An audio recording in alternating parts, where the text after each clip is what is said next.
juga yang join. Sudah sekitar 70 peserta yang sudah join, luar biasa ya. Antusiasnya, sekali lagi saya mengucapkan terima kasih banyak buat teman-teman yang sudah berantusias untuk ikut kegiatan ini. Ya, kalau gitu langsung aja kita mulai untuk kegiatan hari ini. Sebelumnya mungkin saya akan memperkenalkan diri dulu. Assalamualaikum warahmatullahi wabarakatuh. Selamat pagi teman-teman semua yang sudah hadir pada pagi hari ini. Perkenalkan, nama saya Dr. Alan Falevi, lebih akrab di Ingenio, dipanggil dengan Bang Levi. Saya salah satu lecturer di Ingenio juga yang mengajar psikiatri dan ilmu kulit dan kelamin. Nah, pada kesempatan ini saya akan jadi moderator untuk kegiatan sharing bersama Dr. Eka Rahmawati Wahyuningsih, spesialis mata, atau lebih akrab sih dipanggilnya sama Mbak Ecil ya, sama kita semua. Beliau juga sudah hadir bersama kita di sini. Halo Mbak Ecil. Halo. Halo. Nah, cantik banget kan narasumber hari ini, narasumber kita hari ini. Ya, jadi mungkin sedikit cerita sebelum nanti Mbak Ecil cerita lebih banyak ya. Jadi Mbak Ecil ini atau nama kerennya Dr. Eka Rahmawati Wahyuningsih, spesialis mata. Beliau merupakan lulusan dari Universitas Brawijaya, dokternya angkatan 2006, kemudian melanjutkan pendidikan spesialis matanya dari 2015 sampai 2019 di Universitas Brawijaya juga di Departemen Mata. Jadi sekarang beliau sudah lulus dan sudah bekerja di Mata Eye Center Indonesia di Malang dan di Rumah Sakit Mitra Delima di Malang juga. Dan beliau merupakan salah satu lecturer juga di Ingenio Learning Center yang ngajarnya pasti ngajar mata gitu. Nah, buat teman-teman semua di sini nanti bisa interaktif langsung. Tapi nanti kita akan mulai dulu. Mbak Ecil akan presentasi dulu tentang pengalaman dia, perjalanan dia, sharing selama ini gimana sih prosesnya untuk bisa akhirnya mencapai cita-cita beliau ini bisa jadi dokter spesialis mata. Dan pastinya teman-teman di sini banyak yang berminat untuk bisa jadi dokter spesialis mata juga, nanti bisa mengambil pelajaran-pelajaran atau trik-trik yang akan disampaikan oleh Mbak Ecil. Nah, setelah itu teman-teman bisa langsung interaktif, bertanya ke Mbak Ecil. Nanti saya akan persilakan, nanti bisa raise hand aja untuk yang akan bertanya setelah nanti Mbak Ecil presentasi. Nah, nanti kita juga punya nih giveaway, buku yang pastinya keren banget ya, yang nantinya pasti sayang untuk dilewatkan. Jadi ikutin kegiatannya sampai akhir.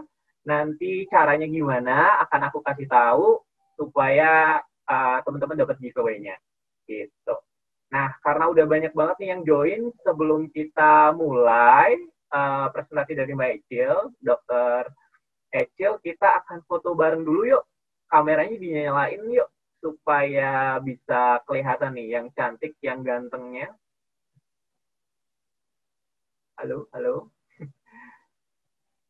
Ayo, teman-teman semua yang udah join bisa dinyalain biar kita bisa foto bareng. Oke, kalau gitu ini udah ada 4 slide nih. Di sini juga udah ada Mbak Dr. Della Ardella yang merupakan salah satu tim dari Ingenio Learning Center. Beliau bertugas di ini ya, apa Mbak, digital informasi dan komunikasi gitu. Yang punya sebenarnya yang punya hajat kegiatan ini nih. Jadi kegiatan-kegiatan seru di Ingenio, Mbak Della ini, Dr. Della ini yang meng-create gitu. Ayo, mungkin teman-teman bisa kita nyalain dulu kameranya biar kita bisa foto bareng. Ada 4 slide nih, nanti supaya bisa share. Nggak apa-apa, Dek Halil,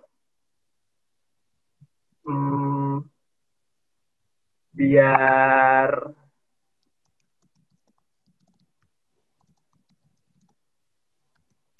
walaupun belum mandi gitu ya, bisa foto bareng dulu gitu.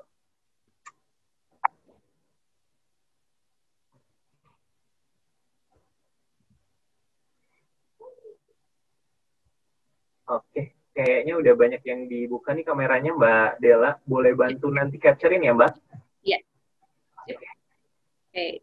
10 detik lagi ya. Silakan yang Oke, masih mau kita tunggu open cam. sampai Belum. 6.06 ya, biar siap-siap. Oke. 6.06 baru kita mulai berfoto. Oke. Ya. Ada Mbak Ica juga nih. Nah.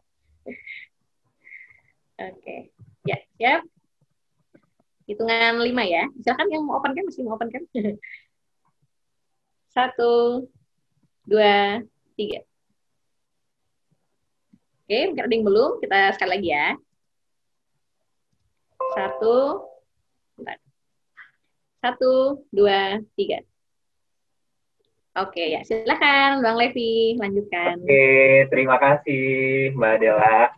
Ya.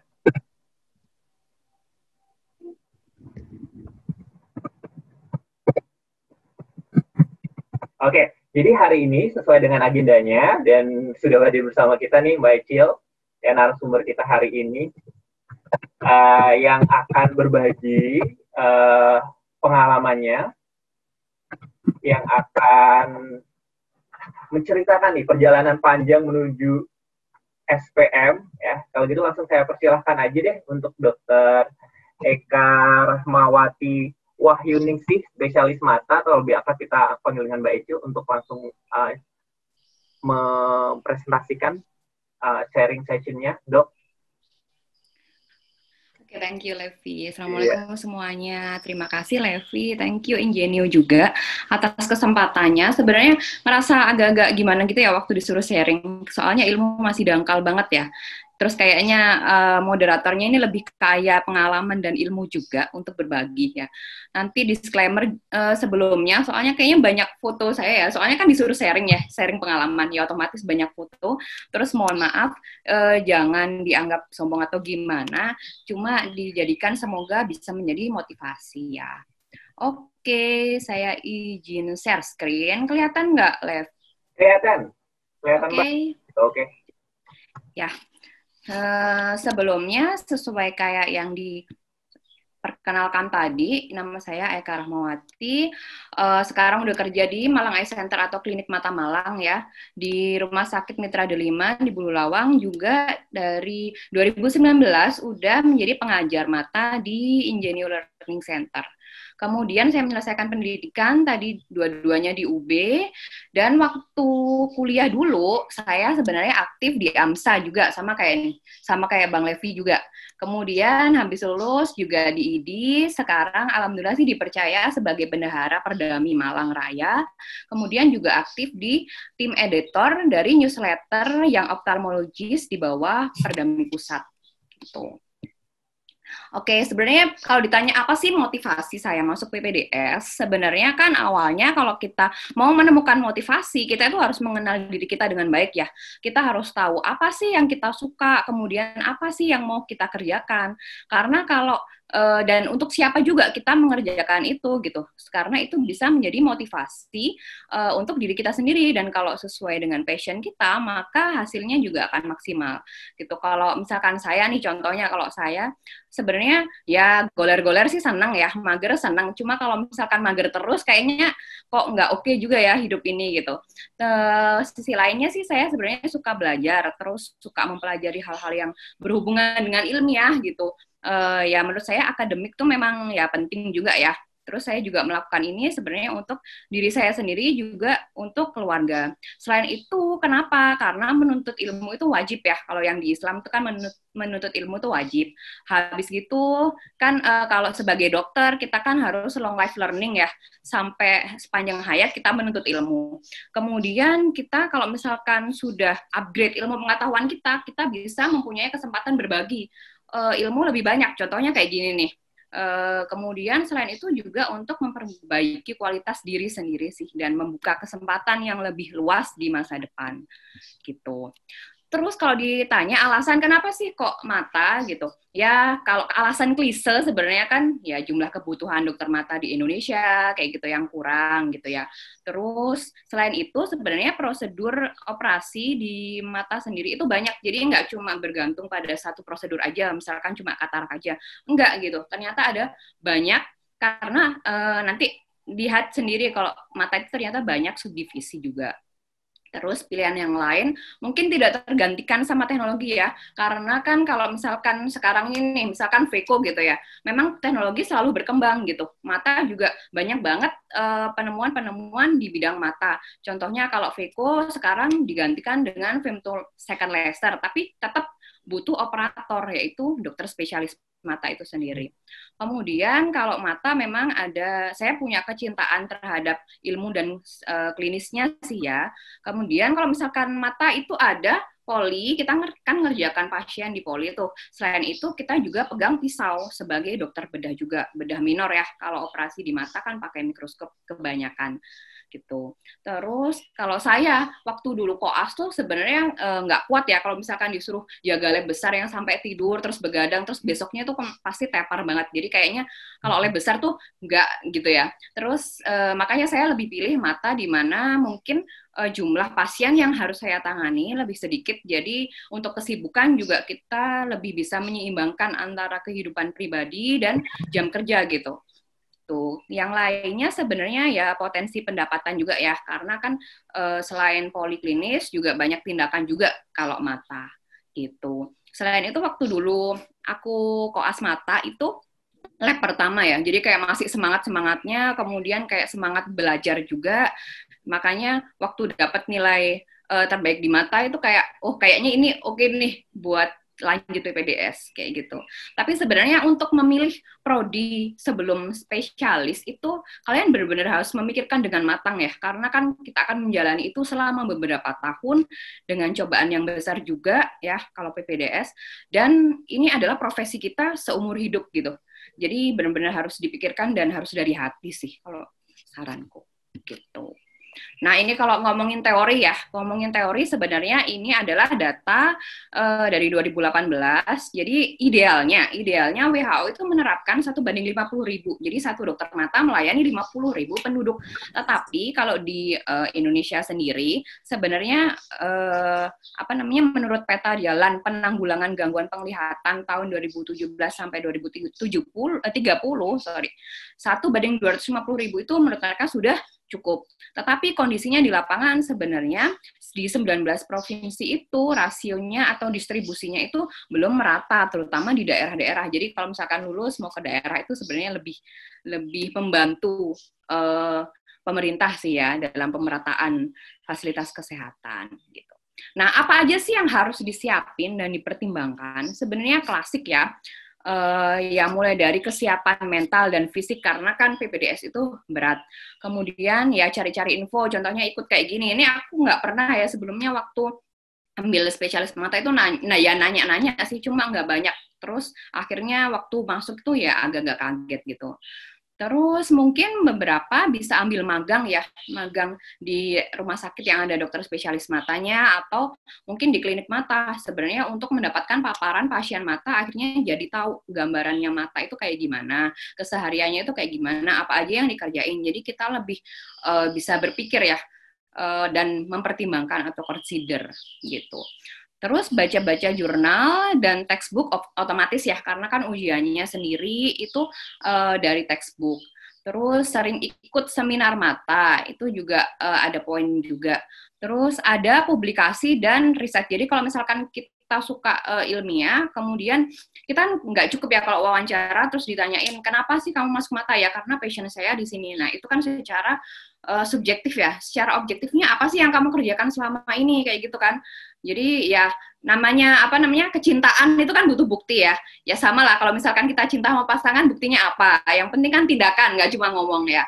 Terus dari publikasi, kalau misalkan punya publikasi di bidang mata atau misalkan punya penelitian untuk pokoknya yang berkaitan dengan mata itu juga jadi nilai plus juga.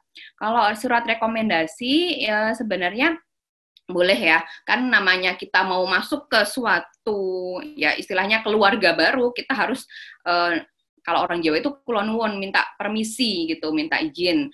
Bisa dari biasanya kepala departemen atau dari spesialis mata yang pernah mungkin magang kayak gitu, atau di tempat kerja juga. Selain itu juga yang kuat biasanya rekomendasi dari daerah ya, biasanya kalau yang udah PNS atau kalau misalkan udah lama mengabdi di daerah itu bisa juga minta rekomendasi.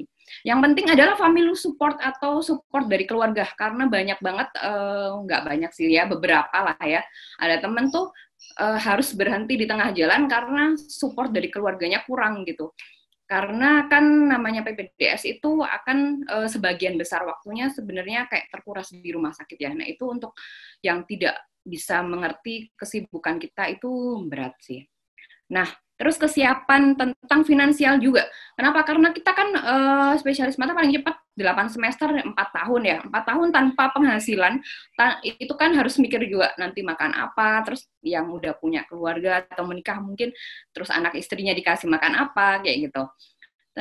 Kemudian ini sih ada website sebenarnya ini untuk kayak sekedar kayak BK gitu sih, kayak tugas belajar itu biasanya juga salah satu alternatif untuk finansial ya. Jadi kayak dibiayai dari daerahnya seperti itu. Tapi juga ada syarat-syaratnya juga gitu. Nanti dibuka aja kalau misalkan minat. Terus dulu kan persaingannya nggak terlalu ketat ya yang saya rasakan kalau di Brawijaya ya. Kalau sekarang kayaknya peminatnya banyak banget. Terus dengan jumlah yang diterima juga jadi lebih sedikit, jadi pasti persaingannya lebih ketat. Jadi ya bersaing untuk menjadi yang terbaik di antara yang terbaik. Gitu. Nah, kalau untuk proses seleksinya sendiri, sebenarnya ya overall hampir sama, ada seleksi administrasi. Ini siapin dari jauh-jauh hari ya, soalnya kadang itu administrasi itu kayaknya begitu aja, tapi ternyata ada surat yang ternyata itu susah gitu ngurusnya, jadi butuh waktu ekstra.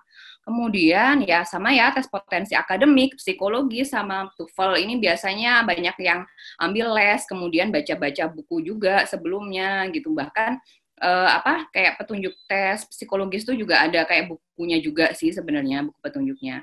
Nah ini tes kesehatan secara umum, kalau umum kan semua prodi kan pasti ada tes kesehatan, tapi kalau mata ada sendiri gitu, ada tes kesehatan mata, karena kan memang beberapa itu mensyaratkan sebenarnya mutlak ya, stereoskopis atau penglihatan itu harus baik gitu, karena ini sebenarnya penting sih waktu operasi, karena memang dari awal itu pernah udah disclaimer kalau stereoskopis itu harus bagus, karena kan nanti waktu operasi itu sangat menyulitkan ya kalau tidak stereoskopis, atau intinya kita lihat di mikroskop itu jadi bayangnya tuh harus jadi satu gitu, dan kita harus bisa membedakan depan mana, belakang mana, karena itu kan kita menangani struktur intraokuli ya.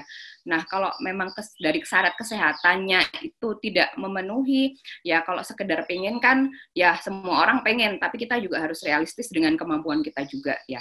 Karena ini untuk pasien safety juga dan untuk kebaikan kalian juga.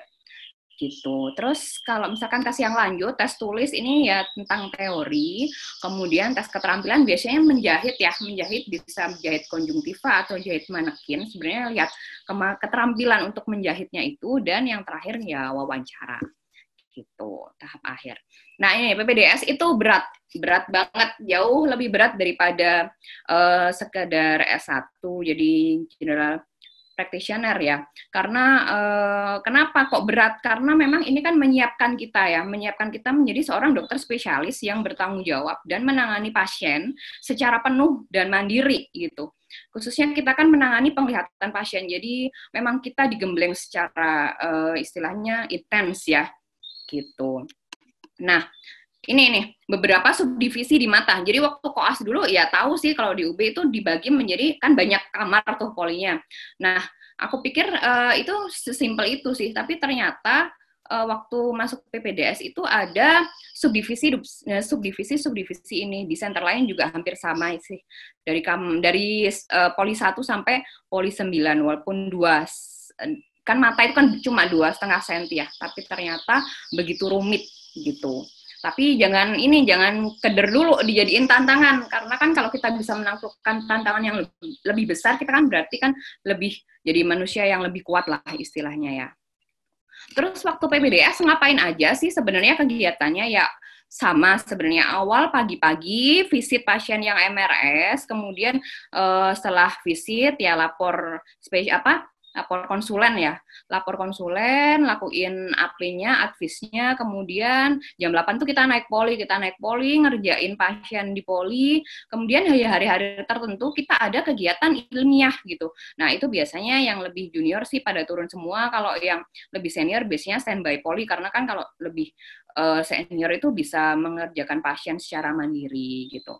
Kemudian kalau pulang poli, kalau yang enggak jaga ya pulang, kalau yang jaga ya tetap tinggal di situ ya, ngerjain pasien jaga, jangan lupa bikin laporan jaganya. Dan kalau di mata unibrosis, karena pasien mata kan tidak terlalu sebanyak pasien penyakit dalam gitu, enggak gitu ya. Kita biasanya kayak weekly report ya, kayak kalau di IPD kan morning report, kalau kita weekly report, jadi 1 kali seminggu gitu. Kalau di pendidikan PPDS sebenarnya dibagi menjadi beberapa tahap ya. Awal-awal masuk itu biasanya ya kita istilahnya kayak junior gitu, kemudian baru naik ke magang 1. Magang 1 itu mulai naik poli, yang tadi ada 9 divisi itu kayak istilahnya muter di magang 1, kayak lab 1 gitu ya. Putaran ke-1 gitu. Terus udah selesai putaran 1 belum selesai, putar lagi jadi magang 2 gitu, dengan tanggung jawab yang berbeda dibandingkan magang 1 gitu. Kalau magang 2 udah selesai, belum selesai, ada beberapa bagian yang memang mengharuskan kita sampai muter lagi ke magang 3 gitu. Setelah magang 3 selesai, baru kita stase mandiri. Mandiri namanya berarti kita sudah kayak mulai dilepas, bisa membuat keputusan mandiri terhadap pasien itu gitu. Nah, kalau udah tahap mandiri, biasanya kita udah bingung penelitian karena udah mau selesai, terus persiapan ujian nasional juga, dan stase luar. Nah, beberapa tugas ilmiah biasanya kayak gini lah ya, sama sih sebenarnya, kayak review literatur, kemudian kayak bedah jurnal, kayak kritisi jurnal gitu, ada laporan kasus juga, dan ada penelitian, baik itu deskriptif maupun eksperimental gitu. Nah, ini nih, apa sih tantangan yang kamu rasakan waktu jadi PPDS mata? Nah, sebelum masuk tuh sebenarnya aku nggak tahu ya, kalau ternyata banyak gitu tantangannya gitu. Yang pertama sebenarnya kalau udah mandiri kan tadi kan stase luar ya. Kalau stase luar itu dulu pas itu dapatnya di Bangil dan Mataram gitu. Jadi kita benar-benar dilepas di situ, kita waktu itu di RSUD Bangil dan klinik di Mataram sih. Sekarang udah jadi rumah sakit Mataram gitu. Nah, itu kan juga butuh penyesuaian juga ya, karena kita bertemu dengan orang-orang baru juga. Karena kan kalau di RSSA itu kan tipe A ya, jadi kasus yang kayak biasa-biasa aja itu nggak nyampe ke situ gitu, pasti harus turun ke rumah sakit yang di bawahnya, karena untuk memenuhi jumlah kompetensi tindakan kita juga, dan jumlah penyakit yang sesuai kompetensi yang ditentukan oleh kolegium gitu. Untuk bisa lulus kan harus memenuhi itu semua gitu. Terus ternyata di mata itu untuk lulus juga ada minimal jumlah operasi katarak yang dikerjakan gitu. Jadi jumlah operasinya minimal segini baru boleh ujian nasional, jumlah operasinya minimal segini baru bisa lulus gitu. Jadi kita sering diikutkan kayak baksos juga. Beberapa baksos kalau misalkan pas deket kayak Tulungagung gitu oke lah ya. Ada juga yang sampai Alor juga, ada juga yang ke Madura juga. Jadi sebenarnya untuk memenuhi kompetensi kita sebelum lulus gitu. Terus ketika udah mandiri, udah stase luar, kita juga persiapan untuk ujian nasional. Ini ujian yang paling mendebarkan sih sebenarnya. Kalau sebelum ujian nasional itu ujian untuk naik magang, tadi kan ada magang 1, magang 2 itu juga ada ujiannya sendiri. Dan di dalam stase di masing-masing divisi itu untuk pindah ke stase lain itu juga ujian juga. Jadi kayak ujian gitu. Terus habis itu kalau misalkan mau berangkat ujian nasional diseleksi dulu gitu. Apakah kamu layak untuk berangkat ujian nasional?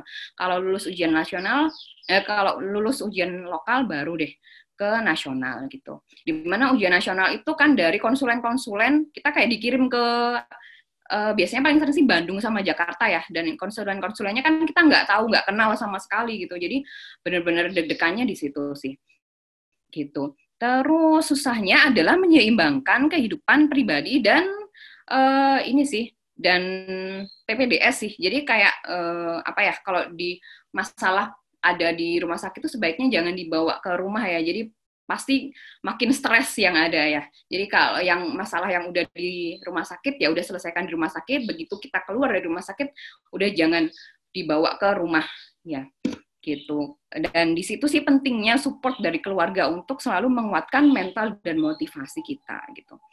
Terus kalau PPDS itu memang harus multitasking ya, multitasking harus belajar lah. Kalau misalkan kita ngerjain ini, disuruh ini sambil ngerjain ini gitu. Karena memang banyak AP ya. Karena kan kalau misalkan kita masuk sebagai PPDS itu kan masuk di keluarga atau program pendidikan itu. Nah, setiap event sebenarnya pasti kita dilibatkan ya. Entah event itu dalam rangka pelayanan pasien yang memang keharusan kita. Kalau misalkan prodinya bikin seminar itu juga panitia. Terus intinya semuanya sih. Dan juga selain di prodi juga di FK-nya sendiri. Dalam hal ini sih FKUB ya kalau di UB itu. Terus pelajaran hidup ya. Yang saya dapat sebenarnya banyak pelajaran hidup. Karena kan kalau PPDS itu banyak orang ya, kita bertemu banyak orang dari berbagai daerah, karena kan seangkatan itu juga nggak selalu seusia gitu. Ada yang lebih tua, ada yang lebih muda. Nah, itu kan pasti kan beda latar belakang juga. Beda latar belakang, beda suku, beda budaya juga. Nah, itu kan pasti rentan banget terjadi gesekan gitu. Rentan banget terjadi gesekan, rentan masalah, tapi pokoknya tiap ada masalah, tiap ada konflik, itu ya udahlah ambil hal yang positifnya aja, karena sebenarnya kan kritik dan saran yang dikasih oleh senior ke kita itu sebenarnya untuk kemajuan diri kita sendiri gitu. Nah, waktu junior itu juga sering banget kan kayak istilahnya kayak dikumpulkan gitu ya, kalau melakukan kesalahan itu kayak dikumpulkan gitu, di sidang lah istilahnya. Ya mungkin waktu itu kita kayak kesel juga lah ya, kesel lah, namanya dimarahin ya kesel ya. Cuma ya udahlah ya, kita itu mencoba pokoknya ya turut aja, kerjain aja, dan kalau misalkan jangan gampang baper sih sebenarnya kalau PPDS itu, karena kalau baper, dikit-dikit tersinggung tuh, waduh, bisa out sebelum waktunya gitu, ya.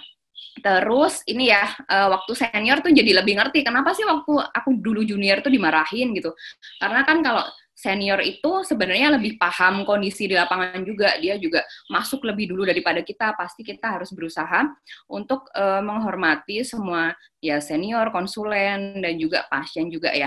Pokoknya kalau PPDS tuh ya menuntut ilmu ya, adab menuntut ilmu itu kan harus mengosongkan gelas, istilahnya mengosongkan gelas itu jangan merasa pintar dan jangan merasa ilmu kita itu udah cukup gitu. Dengan mengosongkan gelas tadi, ilmu-ilmu yang lain yang lebih bermanfaat itu akan selalu bisa masuk ke kita, kayak gitu. Jadi jangan sombong. Kayak gitu. Nah, ini tadi yang aku bilang multi-talented, multitasking, karena ini salah satu acara PIT di Malang waktu itu. Ya, ini semua yang nari siapa ya kita, gitu. PPDS, siapa yang nyanyi ya PPDS juga, gitu. Terus siapa yang terlibat dalam persiapannya PPDS, semua adalah PPDS, gitu. Ya, jadi semangat. Ya memang banyak tugas. Selain itu, emang ada dispensasi buat ilmiahnya nggak ada, gitu. Ya udah, pulang poli, ngerjain poli, kita latihan nari biasanya sampai sore, sampai malam, kayak gitu lah.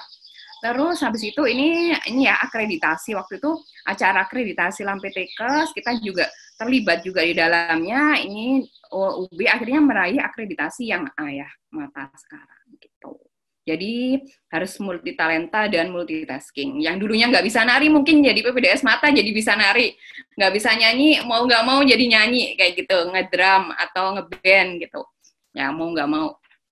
Oke ya, memang PPDS itu berat ya. Kalau dari peribahasa Jepang ada yang bilang nana korobia oki gitu. Fall seven times, but you have to stand up 8 gitu. Kita boleh aja lah sering mengalami kegagalan, terus sering jatuh, tapi jangan lupa setiap kita jatuh, setiap kita kecewa, itu ambil pelajaran yang berharga dari situ, dan jangan lupa untuk selalu bangkit lagi, tapi dengan lebih kuat gitu, biar nggak jatuh lagi. Gitu. Ya, terus apa sih yang aku suka dari mata sebenarnya, yang berkesan lah ya. Sebenarnya yang paling berkesan waktu operasi katarak pertama sih ya. Operasi katarak pertama kan pasien tuh datang itu kayak dia jalannya meraba-raba, terus kayak minta pegangan sama orang gitu ya. Kemudian ya mungkin visusnya waktu itu seperti 300 gitu. Terus ya belajar operasi, setelah operasi akhirnya besoknya itu dia udah bisa jalan sendiri, udah bisa mandiri, udah nggak usah dibantu sama orang gitu. Nah, di situ kita sebenarnya kayak bersyukur ya, aku bersyukur sih mempunyai kesempatan untuk istilahnya menjadi kayak perpanjangan tangan Tuhan untuk memberikan penglihatan kedua bagi pasien gitu. Tapi tetap setelah itu harus tetap belajar dan nggak boleh sombong, karena kalau misalkan sekali operasi bisa, 2 kali bisa, itu kayak jadi jumawa gitu ya, nggak boleh gitu. Biasanya kalau di operasi yang berikutnya, wah itu kalau terlalu sombong nanti jadi masalah takutnya gitu, komplikasi. Kemudian sukanya adalah punya keluarga yang baru gitu. Di situ kan seangkatan ya memang biasanya berenam gitu ya. Cuma kita kan punya keluarga dari yang senior sampai junior, dan juga termasuk konsulen juga perawat juga. Nah, itu kita harus jalin hubungan yang baik dengan semuanya. Kenapa? Walaupun udah lulus itu, nanti suatu saat kalau kita perlu bantuan, kalau misalkan konsul pasien susah lah, atau misalkan kita mau belajar operasi, atau ada kesulitan membuat alat-alat operasi atau sarana, kita bisa tanya ke mereka, dan mereka itu dengan baiknya pasti akan membantu kalau kita punya hubungan yang baik gitu. Terus juga ini juga memperkaya pengalaman ya, karena kan kalau misalkan tergantung sih, kalau misalkan sukanya apa waktu PPDS ya udah ambil aja itu yang banyak. Kalau saya kan sebenarnya sih suka ilmiah ya, jadi waktu PPDS itu banyak event ilmiah yang saya ikuti gitu. Pokoknya yang ingin kamu perkaya, ingin kamu self improve di situ, ambil sebanyak-banyaknya selama kalian sekolah gitu. Terus setelah menempuh pendidikan sebenarnya saya lebih percaya diri ya, karena kan kalau misalkan nggak tahu ilmunya kan kita disuruh ngomong kan juga takut juga ya gitu. Jadi setelah dapat ilmunya jadi lebih pede, kemudian juga bisa bermanfaat untuk lebih banyak orang gitu. Terus saya percaya juga sih kalau misalkan kita say yes to one opportunity, itu akan membuka lebih banyak kesempatan yang lain gitu. Contohnya misalkan kalau pas PPDS ya udah aku memutuskan untuk PPDS. Nah, itu kita bisa nantinya ikut Baksos Katarak, bisa jalan-jalan gitu keluar pulau, terus bisa ikut ilmiah juga baik di nasional maupun internasional kayak gitu, dan juga kesempatan untuk pekerjaan yang lebih luas di masa depan. Ya, ini sedikit narsis ya. Ini karena saya kan suka beberapa event hal-hal yang ilmiah, akhirnya selama PPDS itu tugas ilmiah itu harus dikerjakan dengan baik, jadi bisa dibawa ke event nasional dan internasional. Ini sebenarnya waktu di Sydney ya dengan Dr. Lely, kemudian juga saya bawa ke PIT juga, waktu itu alhamdulillah menang. Terus habis itu ini dengan Dr. Aul poster waktu saya maju di Korea. Nah, gimana sih bertahan hidup selama PPDS gitu? Sebenarnya ya 6 bulan pertama terasa paling berat, karena memang selain ya istilahnya paling junior, juga adalah masa transisi ya. Mungkin awalnya kita itu bukan kita udah jadi bos, terus kita biasa nyuruh-nyuruh orang, sekarang disuruh-suruh gitu, kayaknya gedeg banget ya, kesel banget gitu tiap hari. Ya sama lah, tiap hari juga ada saat-saat aku sejujurnya adalah saat-saat dimana aku tiap hari tuh nangis gitu ya, bawaannya itu pengen nangis terus gitu. Karena memang ada stase yang kayak berat banget dan pulang tuh capek, terus habis itu udah capek, habis itu masih dapat api lagi kayak gitu. Ya, tapi jangan jadikan beban ya. Berusaha untuk enjoy aja, karena kalau misalkan passion kan kalian akan melakukannya juga sepenuh hati juga gitu.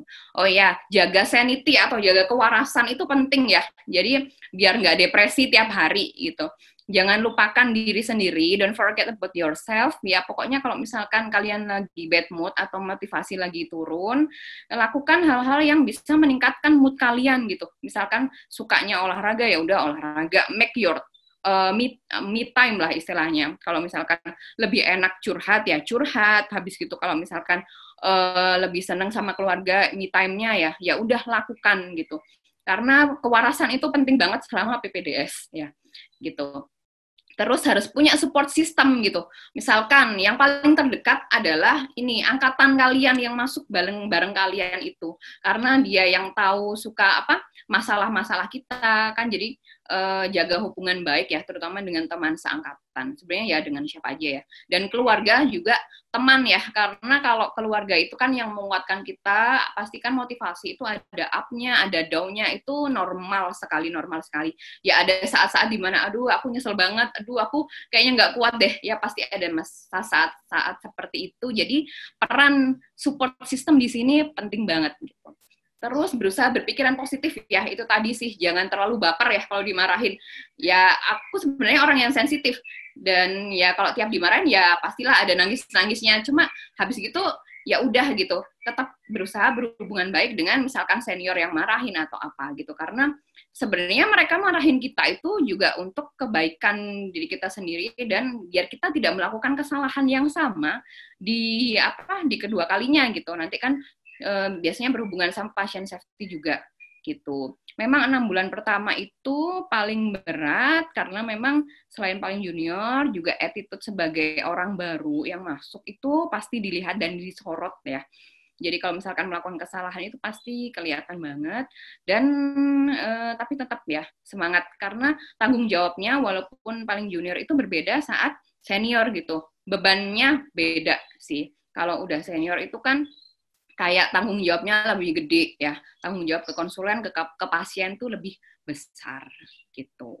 Ini salah satu foto sebenarnya diambil sama konsulen saya waktu saya operasi gitu. Ini caption yang bagus dari beliau, udah izin juga sih mau ditampilin di sini dari Dokter Leli.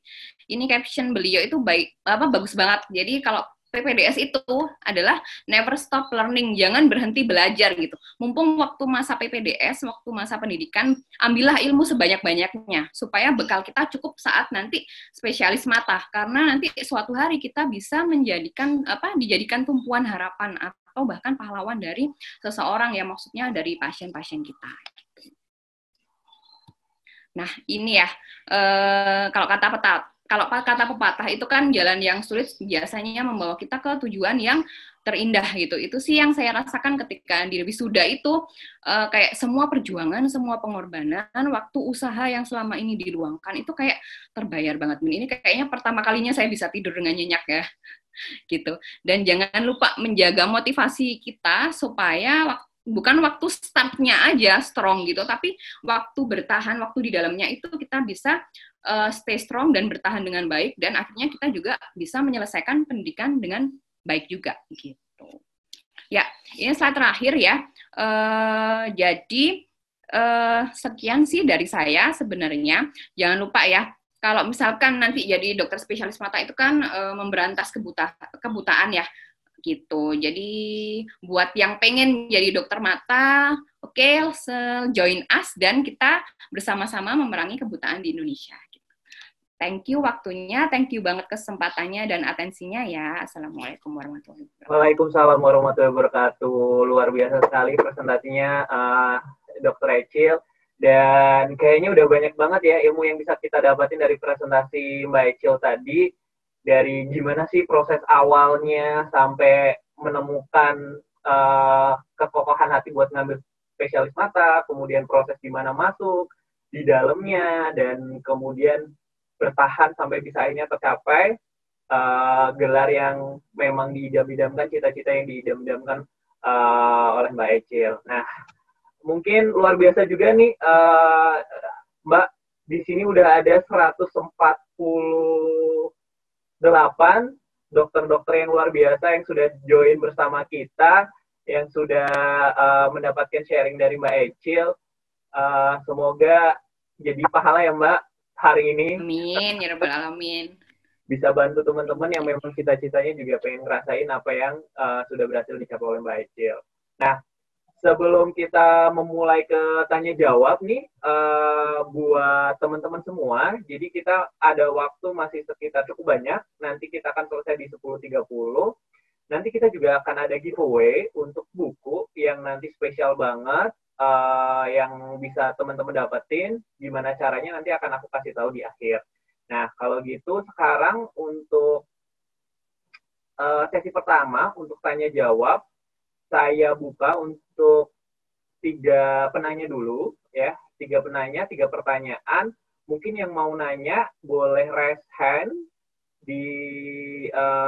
klik raise hand-nya, nanti biar saya unmute.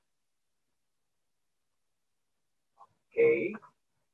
mungkin penasaran nih, gimana sih Mbak kalau soal, bener nggak kalau Masnya mungkin ada hal-hal yang masih ada di benak yang tadi belum apa namanya, belum dibahas oleh Mbak Ecil, bisa langsung ditanyakan aja, karena ini jarang-jarang banget loh. Ya, kayak tadi Mbak Ecil juga udah bilang, kalau dulu pun Mbak Ecil belum pernah ada kayak gini, gitu. Adanya yang nanya-nanya secara langsung, dan ini adalah kesempatan yang luar biasa, dan teman-teman udah join nih, mumpung daripada nanti uh, penasaran di belakang, boleh langsung tanya aja.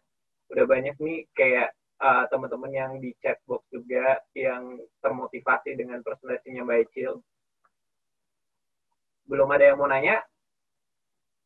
Oke, ada Halil nih. Ada Halil, ada Marsilia, satu lagi yang mau tanya untuk sesi pertama. Oke, kalau gitu kita pas. Oke, udah ada 3 nih. Satu lagi ada Syafa Sadida Syahra. Mungkin teman-teman yang sudah saya panggil, Muhammad Halil Akbar, Marsilia WS, Syafa Sadida Syahra. 3 dokter ini silakan dok untuk dokter Halil dulu untuk unmute, kemudian kalau bisa kameranya dibuka juga, terus langsung diajukan pertanyaannya, sama perkenalkan diri dulu ya dari universitas mana. Terima kasih. Silakan Dr. Halil. Oke, terima kasih dok sebelumnya atas sharingnya, sangat bermanfaat buat kita. Sebelumnya perkenalkan, nama saya Khalil, baru lulus UKM PPD kemarin dari Universitas Yarsi.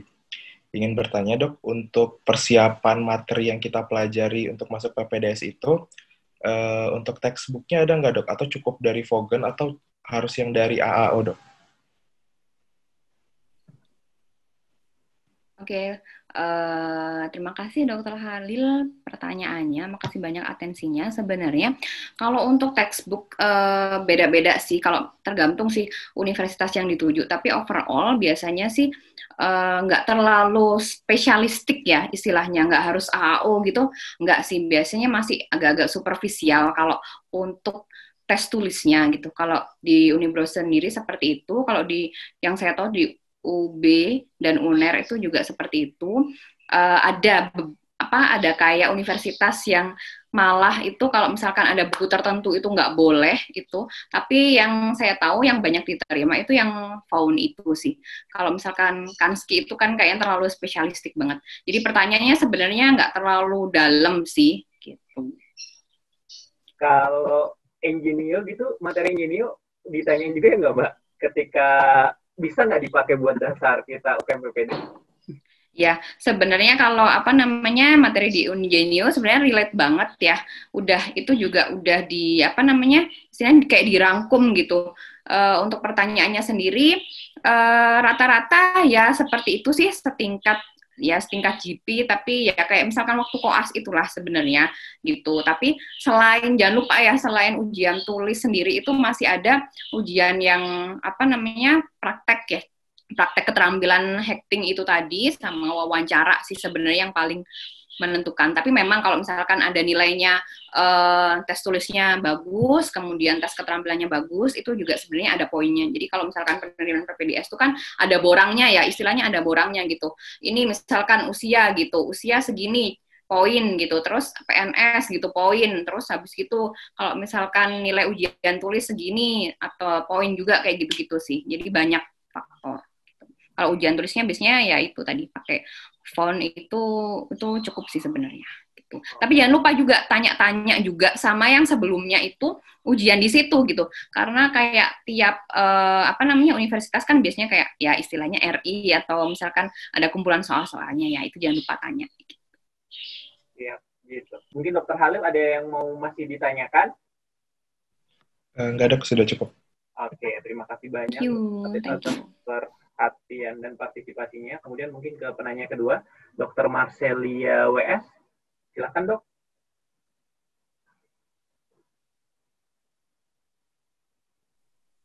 Halo, Assalamualaikum. Waalaikumsalam. Selamat pagi dokter. Perkenalkan saya Marsilia, asal universitasnya Universitas Diponegoro. Mau nanya dok, kira-kira untuk persiapan masuk PPDS nanti waktu itu maksudnya dokter membutuhkan kira-kira waktu berapa lama untuk persiapan dan persiapan apa saja yang dokter sudah lakukan waktu itu. Dan sebenarnya pertanyaan keduanya udah ditanyakan oleh yang penanya pertama tadi mengenai materi yang persiapan untuk ujian tulis itu. Itu aja, Dok. Oke, terima kasih Dokter Marsilia. Halo, thank you atensinya. Sebenarnya agak-agak lucu ya waktu itu, karena sebenarnya aku tuh nggak niat daftar PPDS awalnya gitu. Awalnya sebenarnya karena lebih suka yang akademis itu, makanya aku waktu itu daftarnya itu S2, S3 gitu untuk beasiswa ke luar. Waktu itu Jepang sih, kayak udah ikut beberapa seleksinya, udah sampai kayak tahap wawancara gitu. Terus ya mungkin karena satu dan selain ya istilahnya kayak takdir juga, belum rezeki juga, akhirnya waktu itu nggak keterima di wawancara, terus pas banget itu kayak, wah ada bukaan PPDS gitu. Terus kalau disuruh milih, ya waktu itu memang ya dari orang tua sih ya udah kamu ikut PPDS aja gitu, coba aja daftar gitu. Terus sebenarnya agak-agak males sih, cuma waktu itu kalau disuruh milih gitu dari beberapa prodi ya, memang aku pilihnya mata itu tadi. Terus kalau ditanya persiapannya waktu itu kayaknya si Bian Lucky aja sih, kayak Bian Lucky dan Bian Bless ya waktu itu. Karena kalau ditanya persiapan khusus waktu itu sebenarnya kayak zero gitu ya. Kalau misalkan baca-baca ya pastilah iya gitu. Kalau sekarang kan kondisinya soalnya kayak beda ya. Persaingannya itu bener-bener ketat. Kalau dulu itu kayak yang diterima berapa, yang daftar itu berapa gitu. Kalau sekarang itu kayak 36, 40 kayak gitu. Padahal yang diambil cuma kayak misalkan 6 doang kayak gitu. Belum lagi kalau misalkan di sebelumnya itu ada kayak udah yang diterima kayak istilahnya kayak pendingan gitu ya, itu malah lebih sedikit lagi gitu. Jadi sebenarnya jangan ditiru sih, waktu itu kayak cuma 3 bulanan sih sebenarnya. Tapi kalau misalkan kalian dengan persaingan yang seperti ini, saya pikir itu tadi sih penting banget kalau punya banyak nilai plus gitu. Kayak misalkan gini, kalau kamu daftar ya gitu, terus kan kita kan pingin dipilih nih. Nah, apa sih yang kita lakukan biar kita dipilih? Ya melakukan hal-hal yang ekstra, lebih daripada yang lain gitu. Karena sekarang udah banyak banget peminatnya, apalagi setelah akreditasinya mata UB itu jadi A itu kayaknya banyak banget gitu. Terus ya itu tadi ya, jangan lupa sih kalau misalkan kalian milih magang sebagai nilai plus kan pasti itu waktunya agak lama. Terus kayak misalkan punya publikasi atau penelitian itu kan pasti juga agak lama ya. Mungkin sampai magang sebenarnya nggak ada waktu khususnya ya. Sebenarnya tergantung dari masing-masing klinik atau rumah sakit. Ada temanku itu magang itu 3 bulan aja sih waktu itu gitu. Kalau publikasi ya sebenarnya istilahnya bisa lah diajukan ke event nasional, contohnya itu PIT gitu ya, tapi tetap kalau PIT itu kan sebenarnya eventnya untuk dokter spesialis mata, jadi bolehlah GP sebagai yang first order, terus kalau misalkan kita istilahnya minta bimbingan spesialis mata sebagai second order itu juga boleh juga gitu. Jadi kalau misalkan kalian mau mendapat banyak nilai plus, saranku jauh-jauh hari aja. Waktu itu kayak aku ya termasuk yang beruntung sih. Gitu. Oke, thank you. Terima kasih untuk jawabannya Mbak Ecil. Dari Dr. Marcelia, ada yang mau ditanya lagi? Dok, sudah cukup, Dok. Terima kasih. Terima kasih banyak. Terima kasih. Kita ke penanya yang ketiga, sorry. Ada Dr. Syafa Syadida Syahra. Silahkan, Dok. Selamat pagi, dokter. Pagi. Udah banyak dijawab sih, Dok, sama dokter di pertanyaan sebelumnya. Tapi mungkin mau lebih tanya soal magang, Dok. Yang kira-kira menurut dokter magang seperti apa yang lebih dilihat gitu, Dok, oleh tim penilai? Apakah harus magang yang klinis atau magang yang penelitian, Dok? Kemudian pertanyaan keduanya itu, ini kan kalau misalnya setelah koas tuh kita pasti ada mengerucut beberapa subjek yang kita suka, maksudnya beberapa bidang yang kita suka gitu ya, Dok ya. Nah, itu bagaimana cara dokter akhirnya memutuskan, oke, kayaknya aku cocok nih di mata, kayak gitu, Dok. Terima kasih, dokter. Thank you banget Dokter Syafa pertanyaannya. Jadi tadi yang pertama magang ya, magang. Sebenarnya kalau magang sendiri itu kalau misalkan magang di klinik mata atau di kayak rumah sakit itu kan pasti lebih ke klinis ya. gitu. Nah, kalau misalkan klinis pun sebenarnya kalau mau dibikin penelitian tuh bisa gitu. Karena sampai sekarang pun waktu aku udah kerja, jadi kayak aku nemu pasien gitu beberapa, kok kayaknya ini bisa apa namanya, dibawa jadi laporan kasus nih. Itu tetap bisa juga. Akhirnya kemarin kan tetap walaupun udah kerja tetap bikin poster kayak gitu ya. Terus jadi nggak masalah sih sebenarnya, walaupun kalian magang di klinis juga, kalian kalau nemu kasus bagus itu juga tetap bisa dibikin laporan kasus juga, bisa dijadikan publikasi juga gitu. Kalau misalkan banyak tuh kan dosen-dosen biasanya SPV mata gitu ada penelitian, terus kalian misalkan istilahnya jadi kayak asisten penelitian, itu juga bisa juga gitu.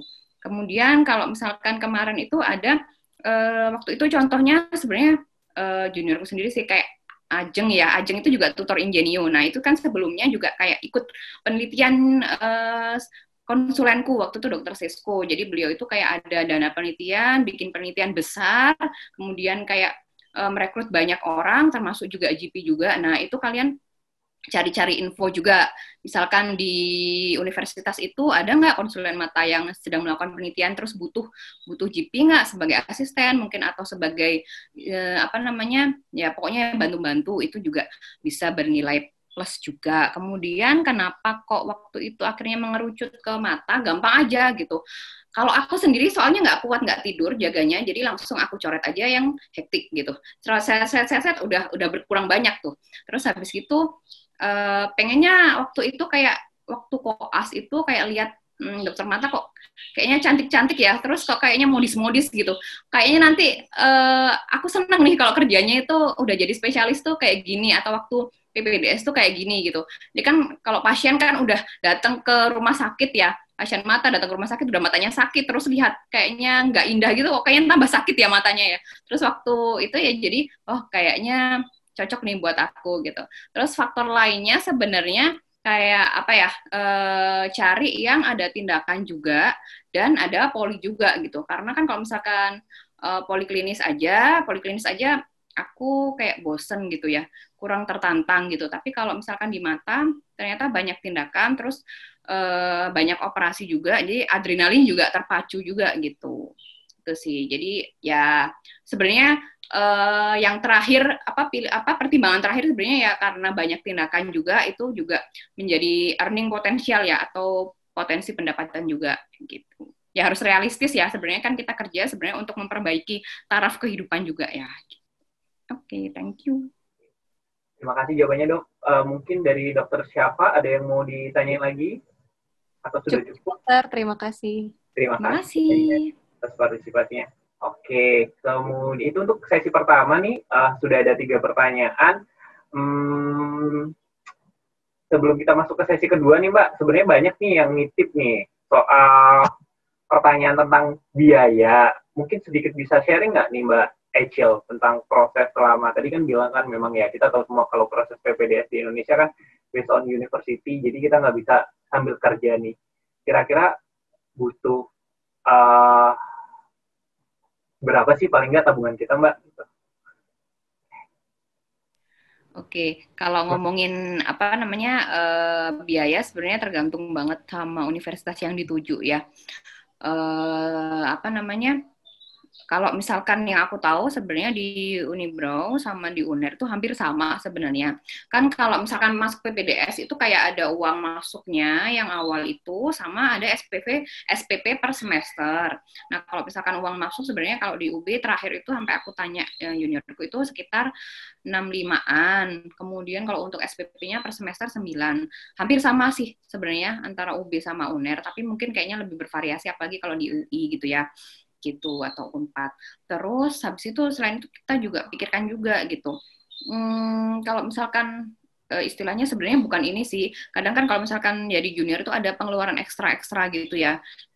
Bukan untuk membayarin senior, bukan. Cuma kadang tuh banyak kegiatan, terus akhirnya ya daripada ribet gitu ya udahlah pakai duit dulu, pakai duit sendiri dulu waktu itu kayak ya udah gitu. Nah itu juga harus ada pengeluaran ekstra juga. Selain itu kan juga buat makan sehari-hari itu juga harus kita pikirkan ya. Ya kira-kira berarti berapa tuh? 65 ditambah 9 dikali 8 semester kalau lancar ya gitu. Makanya ada apa namanya? Ya kayak dari BK juga gitu. tugas belajar itu dari daerah itu kan maksimal kalau nggak salah ngajuinnya waktu semester 4 maksimal ngajuinnya gitu ya. Mungkin lebih nilai plus kalau waktu itu jadi PNS di daerah itu gitu. Itu bisa free. Biasanya yang dibiayain itu sampai 8 semester. Jadi ada potensi buat dapat beasiswa juga ya Mbak ya sebenarnya untuk PK dan LPDP pun ada ya yang mata ya Mbak. Kalau LPDP itu setauku kayak masih lab besar ya. Cuma terakhir sih aku taunya gitu. Cuma aku nggak tahu kalau sekarang mata itu termasuk di include yang di LPDP apa enggak. Soalnya LPDP sendiri katanya kalau misalkan pas COVID gini agak-agak susah juga ya katanya. Ini lagi tutup sih. Kalau di UB berarti belum ada yang LPDP ya Mbak. Kalau setahu saya ada beberapa teman saya di UI gitu ada yang mendapat LPDP mata. Oh, mungkin kayaknya kebetulan waktu di UB itu nggak ada ya. Cuma aku tahu LPDP, tapi yang ada di prodi lain sih.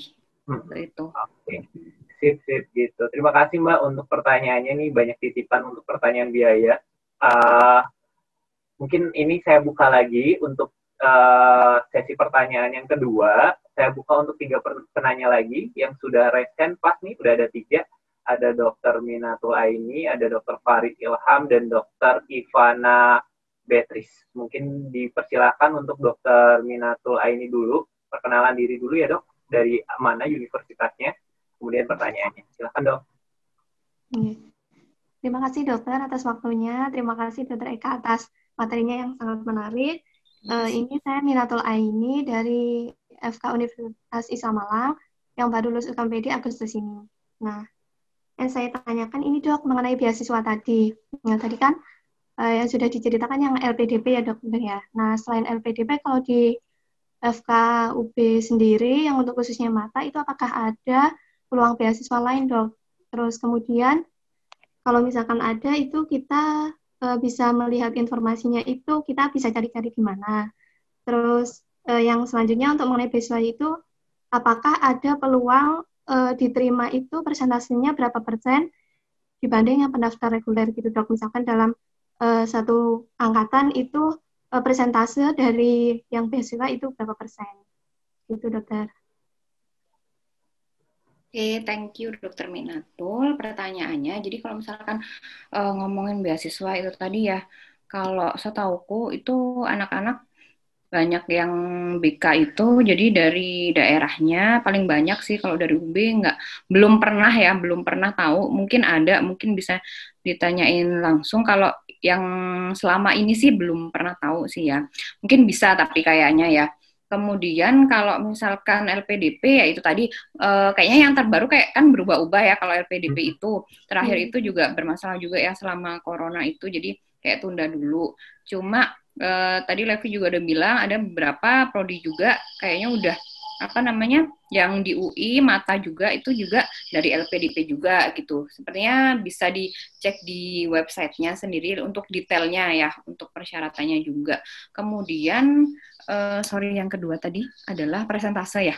Iya. Presentase. Ya kalau itu tergantung sih sebenarnya.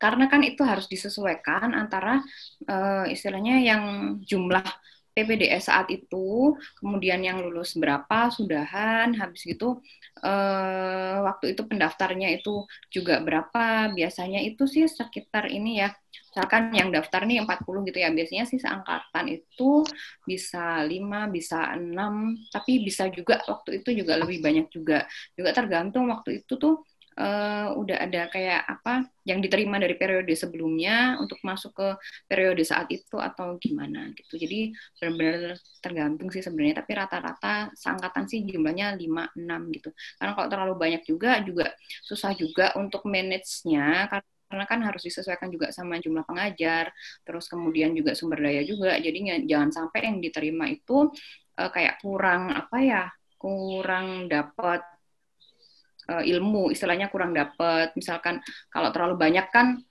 paparan terhadap pasien tuh juga kurang juga gitu. Jadi pengalaman untuk mengerjakan pasien juga akhirnya berkurang kayak gitu sih. Thank you.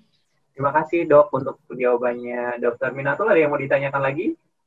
Sudah dokter, terima kasih. Terima kasih. Sama-sama. Oke, kita langsung ke penanya kedua. Di sesi kedua pertanyaan ini ada Dr. Farid Ilham. Silakan dok. Ya, terima kasih dokter. Terima Ya. kasih dokter Eka juga. Saya Faris dari Universitas Islam Malang juga, sama kayak Minatullah ini, dokter. Sebenarnya sebagian banyak sudah mewakili dari Aini tadi sih, dok, tentang beasiswa dan pembiayaannya. Jadi saya rubah pertanyaan, dokter. Tadi kan dokter Eka menyebutkan bahwa wawancara termasuk hal yang penting untuk presentasi diterimanya. Ya, tapi tidak tidak menyingkirkan juga tentang akademik dan kesehatan. Nah, boleh dong dok bocoran wawancaranya dulu, dokter ditanya apa aja ya dok. Terus ya kalau tips-tipsnya kayak gitu sih dok, yang maksudnya yang di luar yang sudah jadi persyaratan maksudnya gitu. Terima kasih dok. Oke, thank you Dokter Faris. Ini engineer juga nih, babes engineer juga ini baru lulus nih. 3E nih, 3E. Ya, thank you pertanyaannya Dokter Faris. Jadi kalau misalkan wawancara itu ya salah satu faktor terpenting ya. Karena kalau misalkan dari yang tes-tes lain itu kan nggak lihat anaknya secara langsung ya istilahnya. Kalau wawancara ini kita benar-benar dilihat. Istilahnya kalau wawancara ini sebenarnya tujuannya adalah mengkonfirmasi apakah data yang kalian berikan ke prodi itu sesuai nggak dengan memang kenyataannya kayak gitu. Jadi saat wawancara sendiri itu pertanyaannya sebenarnya lebih ke kayak ya background, habis gitu kayak asalnya di mana, FK mana, kemudian ya selama ini udah kerja di mana, kayak gitu ya, istilahnya kayak memastikan. Kemudian biasanya ditanya motivasinya apa, kenapa kok mata, kemudian mungkin ada juga ya kayak kamu setelah lulus kira-kira punya pikiran kerja di mana, kayak gitu. Terus sumber pembiayaanmu ini dari mana, terus kayak sudah mendapat persetujuan dari keluarga apa tidak, karena ini kan penting banget ya kalau support keluarga itu. Makanya sekarang itu juga ada persetujuan dari pasangan juga ya gitu bagi yang udah menikah. Terus habis gitu rata-rata itu kemudian ada juga yang menanyakan kayak jurnal, misalkan kamu udah baca jurnal mata atau belum, kemudian kayak apalagi ya kayak ilmiah mungkin kalau punya, terus habis itu itu terus pernah nggak ketemu kasus mata yang menarik, itu juga ditanyain juga sih waktu itu. Terus kamu apakan kayak gitu, kayak pengalaman klinis kayak gitu sih. Sebenarnya ada juga yang nanya in English gitu, jadi random aja sih, kadang suka-suka konsulennya gitu ya. Kalau misalkan mau nanya in English, mau ngetes kemampuan bahasa Inggris, tiba-tiba juga bisa juga. You have to answer in English. Gitu. Oke, mantap ya. Jadi memang kompleks banget ya Mbak untuk segala pertanyaannya gitu ya. Jadi memang harus prepare semuanya. Mungkin dari Dokter Faris ada yang mau ditanyain lagi? Kalau enggak. Cukup dokter. Terima kasih. Ya, thank you Faris. Ya, thank you Kak. Oke. Oke, selanjutnya ada Dokter Ivana Beatrice. Silakan dok. Ya, terima kasih atas kesempatannya dok dan atas paparannya. Yang saya mau tanyakan, saya Ivana dari Atmajaya. Saya mau menanyakan 2 hal. Yang pertama tentang tadi kan sudah dipaparkan bagaimana cara dokter mengerucutkan ini sampai ke spesialis, sampai memilih ke spesialis mata. Nah, itu kan berdasarkan eksklusi ya dok. Jadi nggak mau jaga sampai yang nggak tidur, jadi dieksekusi yang lain-lain. Nah, ada tips nggak dok kalau untuk di depan waktu wawancara, gimana kita ngomongnya, kan nggak mungkin kita bilang dengan cara eksklusi seperti itu. Ada tips nggak dok waktu wawancara, motivasinya apa? Kemudian yang kedua, mengenai magang, apakah magang di tempat mana itu berpengaruh dengan nanti, maksudnya apakah dihitung atau tidak? Jadi misalkan kita magang di tempat X, nanti tujuan univnya yang kita mau masuk PPDS di univ Y gitu. Apakah itu dihitung atau tidak? kalau misalkan nggak dihitung, mungkin dokter ada masukan mengenai gimana cara kita mengetahui apakah univ yang kita tuju sedang membuka magang atau tidak. Terima kasih, Dok. Oke, thank you pertanyaannya Dokter Ivana. Jadi kalau misalkan waktu wawancara ya, sebenarnya ya apa namanya waktu wawancara ya lah nggak mungkin aku jawab gitu ya. Ya waktu wawancara ya tadi sih dari berbagai paparan itu tadi sebenarnya lebih ke jumlah jumlah kebutaan mungkin kamu paparkan juga sebelumnya browsing juga ya. Misalkan nih apa namanya angka kebutaan di Indonesia itu berapa, paling banyak itu karena apa, kemudian rasio dengan dokter mata di Indonesia itu kayak gimana, kayak tadi itu, atau misalkan memang apa namanya kamu punya kecintaan di mata. Terus kalau misalkan kecintaan di mata itu kenapa? Mungkin kalian pernah mengalami hal-hal yang berkesan waktu jadi GP, terus bertemu dengan pasien mata, ada hal yang tidak terlupakan, akhirnya membuat jatuh cinta ke mata, itu juga bisa juga. Kemudian apa namanya kalau ngomong tentang magang sebenarnya setahuku sih nggak ada hitungan khusus ya, tapi yang jelas tentang apa namanya magangnya dengan dokter spesialis mata ya. Terus apa namanya pokoknya intinya sih menunjukkan kecintaan sih atau usaha kita untuk ini loh aku benar-benar tertarik ke mata, tapi nggak ada yang kayak khusus gitu sih. Kalau temanku yang magang itu juga nggak ada harus syaratnya ini, harusnya syaratnya di mana itu nggak sih sebenarnya gitu. Tapi kalau untuk persyaratan kayak berapa lama, terus apa namanya kayak gitu sebenarnya tergantung dari masing-masing istilahnya masing-masing rumah sakit atau klinik juga ya, karena kan ketentuannya, kebijakannya mereka itu beda-beda juga. Terus mereka mau nerima magang juga itu juga beda-beda sih sebenarnya. Gitu. Terima kasih untuk jawabannya Dokter Ecil. Dari Dokter Ivana, ada yang mau ditanyain lagi? Sudah cukup, terima kasih. Oke, terima kasih banyak. Sama-sama. Gitu. Oke, kayaknya seru banget nih, banyak banget yang mau tanya. Ada mungkin teman-teman yang mau tanya di chatbox juga boleh ya, langsung diketik. Ini udah ada juga nih pertanyaan dok dari Dokter Fania Loa. Selamat siang dokter, jadi mau nanya nih, saya kan berminat untuk masuk ke PPDS mata, tapi tidak diizinkan oleh orang tua, karena mereka berpikir kalau spesialis mata ini kurang prospeknya untuk nanti di masa depan, kurang menjanjikan. Gimana sih dok untuk bisa meyakinkan ke orang-orang, mungkin orang tua atau orang-orang di sekitar kita yang kurang yakin untuk prospek dokter mata ini? Maaf sebelumnya kalau tadi udah dibahas, tapi asalnya di dokter Fania tadi agak telat masuknya. Kira-kira gimana nih Dr. Ecil untuk prospeknya sebenarnya? Oke, terima kasih banyak atas pertanyaannya. Prospeknya itu maksudnya nanti pandangan masa depannya ya. Sebenarnya kalau setelah lulus jadi dokter spesialis mata itu ya apa namanya ada banyak pilihan sih sebenarnya apa yang bisa dilakukan habis itu. Kalau misalkan berminat jadi pengajar itu bisa juga loh malahan sebenarnya kayak jadi dosen gitu di universitas bisa praktek sendiri sebenarnya juga bisa, mungkin perlu dipikirkan juga ya kalau misalkan praktek sendiri dengan di rumah sakit atau klinik ya, karena kan kalau mata itu kan butuh beberapa alat ya minimal gitu. Nah sebenarnya setiap alatnya itu juga agak-agak pricey juga ya sebenarnya. Jadi kalau misalkan bisa gabung langsung ke klinik atau rumah sakit itu sebenarnya lebih akan meringankan beban ya, soalnya belum lulus habis itu belum pernah punya pendapatan, terus harus nyicil alat, kayaknya berat banget sih beban hidupnya gitu. Terus selain bisa praktek sendiri juga bisa melanjutkan fellowship ya. Nah ini sebenarnya kayak aku juga pengen sih fellowship, jadi kan mata itu ada subdivisi juga.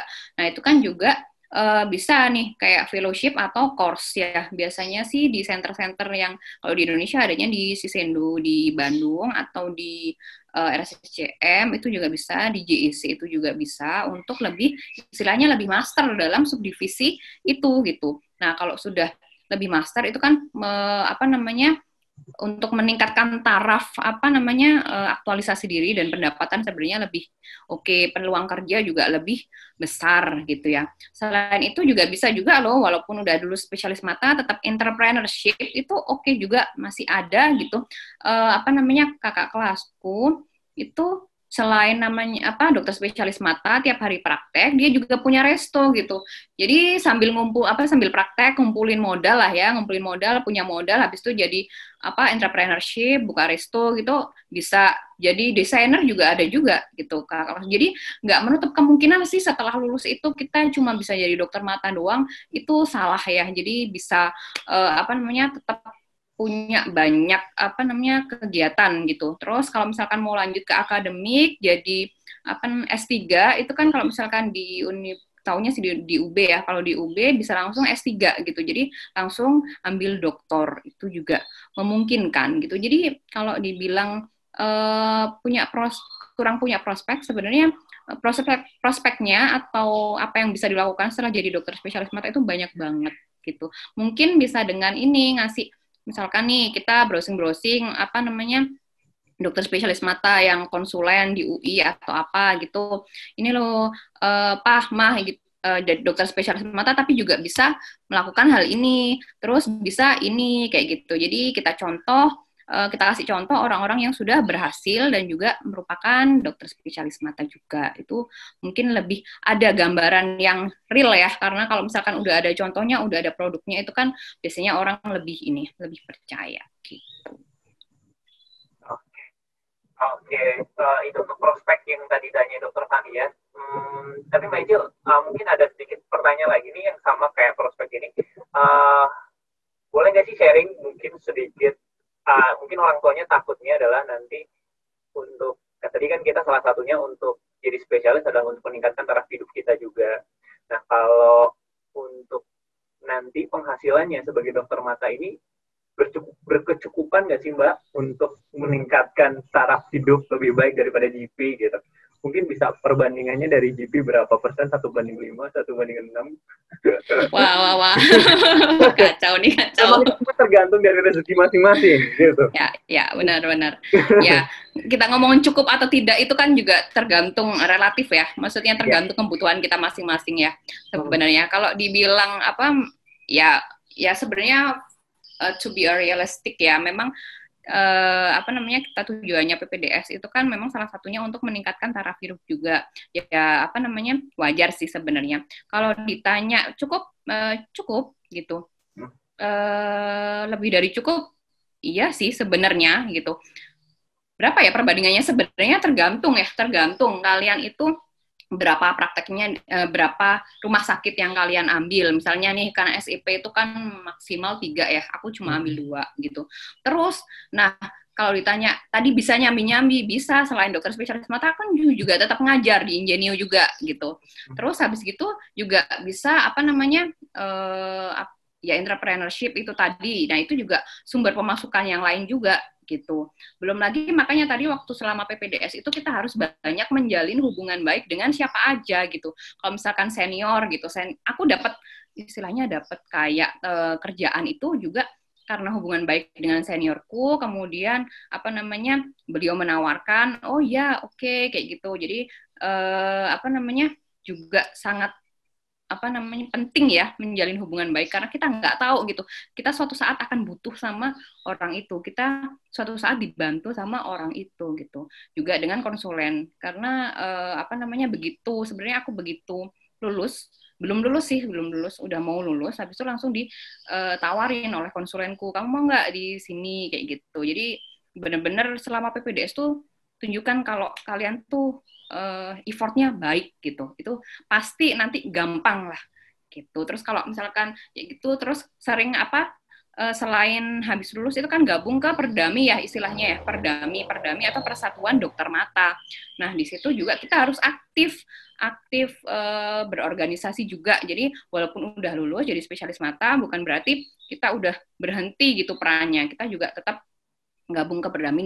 Di Perdami itu kita bisa baksos katarak. Jadi kalau misalkan kemana gitu diajak. Terus kalau misalkan ada kegiatan seminar itu biasanya jadi panitia atau jadi MC, jadi speaker juga kayak kemarin juga bisa juga gitu. Jadi tidak berhenti saat kita sudah selesai spesialis gitu. Dan masih banyak sih sebenarnya kalau aku cita-cita yang pengen aku kerjain selain fellowship sama ambil S3 gitu. Jadi don't stop only being an ophthalmologist. It's not Oke, enough already. mantap banget ya. Jadi memang kalau tanya berkecukupan lah ya Mbak ya. Apalagi kita Iya, tahu itu. kalau seandainya mata ini kan bisa dua-duanya, maksudnya bisa operasi juga, praktek sebagai poli juga bisa gitu kan Mbak ya. Kalau kita lihat dibanding misalnya kalau penyakit dalam, ya udah ketemu poli aja gitu, ketemu pasien. Kalau mata bisa tindakan juga. Mungkin dari teman-teman yang masih bingung untuk prosesnya, Ya, yaitu kalau ditanya secara real sih sebenarnya kalau misalkan dengan nggak mengecilkan bagian yang lain, karena kan tiap bagian kan pasti ada plus minusnya dan juga pasti ada kecintaannya kan beda-beda ya. Tiap orang itu suka di bidang apa gitu. Kalau aku sih memang selain poli juga suka tindakan juga. Terus habis gitu kalau misalkan ditanya berapa sih kira-kira gitu. Jaga UGD jaga sebagai GP sama spesialis sebenarnya kalau bisa 2 kali 3 kali lipatnya tergantung berapa sih sebenarnya GP aku. mungkin kalau GP dianggap aja ya Mbak jaga 500.000. Langsung disebut ya. Berarti berapa kali lipatnya? Iya. Kalau misalkan tergantung prakteknya, kalau kan tiap tempat itu ada kayak rate-nya sendiri-sendiri ya. Tapi kalau misalkan biasanya kalau GP biasanya kerja berapa jam? 12 ya? 12 jam ya? Satu shift? Biasanya 8 kali 20, 24 mungkin. Ya, itu sekali sesi ya kira-kiranya segitu kita bisa dapat dalam 2 jam gitu.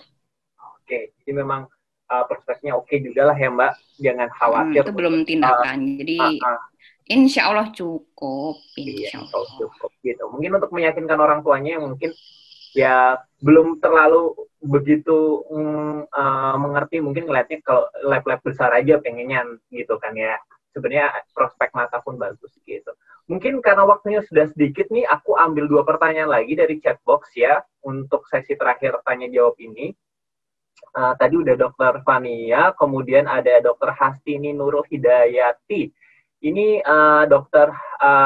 Hastin mau nanya nih, kriteria penglihatan yang dibutuhkan untuk masuk PPDS mata seperti apa ya dok? Saya -3 dioptri, apakah masih bisa diterima jika mendaftar? Oke, thank you pertanyaannya. Jadi kalau yang di web sebenarnya yang tertulis adalah stereoskopisnya bagus. Stereoskopisnya bagus itu nanti ada tesnya sendiri ya. Karena stereoskopis itu penting untuk penglihatan binokular, karena kan operasi mata itu paling banyak dengan mikroskop ya, dan itu intraokular. Jadi kita harus membedakan misalkan waktu operasi korneanya itu COA-nya itu dalam atau sudah dangkal. Itu penting banget buat operasi katarak. Juga struktur-struktur ini lebih berada di depan ini, kapsul lensanya itu udah masih ada apa enggak, kayak gitu kan, itu penting banget ya, karena kalau enggak itu juga berbahaya juga buat patient safety juga gitu.